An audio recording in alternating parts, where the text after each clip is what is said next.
ये कहानी एक ऐसे छोटे से गांव की है जहां सुबह का आगाज़ परिंदों की चहचहाहट से होता था। कुचे रास्ते, मिट्टी के घर और सादा जिंदगी उस गांव की पहचान थे। इसी गांव में रशीद नाम का एक गरीब मगर मेहनती किसान रहता था। रशीद रोज़ फजर के बाद अपने खेत चला जाता और शाम तक मेहनत करता रहता, लेकिन इस साल बारिश कम हुई थी, इसलिए फसल अच्छी नहीं हो पा रही थी।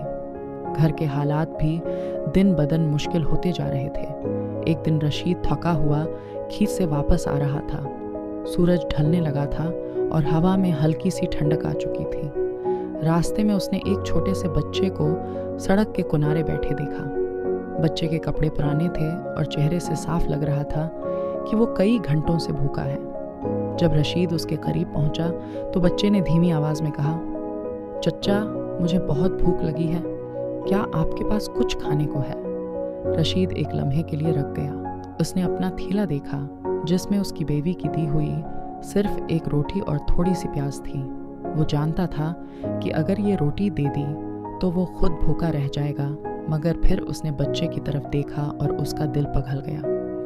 रशीद ने मुस्कुराते हुए रोटी बच्चे के हाथ में रख दी और नरमी से कहा, बेटा, ये ले लो, अल्लाह बड़ा देने वाला है, वो हमें और दे देगा। बच्चे की आंखों में खुशी आ गई। उसने फौरन दुआ दी और कहा, अल्लाह आपको बहुत खुश रखे चचा। ये कहकर वो बच्चा वहाँ से चला गया। रशीद आहिस्ता आहिस्ता घर की तरफ चल पड़ा। अगरचा उसका पेट खाली था, मगर दिल को अजीब सा सुकून मिल रहा था। रात को उसने अल्लाह से दुआ की और सो गया। अगली सुबह जब वो मामूल के मुताबिक खेत पहुंचा तो उसकी आंखें हैरत से खुल गईं। वो फसल जो कल तक कमज़ोर नज़र आ रही थी आज ज़्यादा हरी भरी और ताज़ा लग रही थी। पौधे सीधे खड़े थे और खेत में ज़िंदगी सी महसूस हो रही थी। रशीद ने आसमान की तरफ देखा।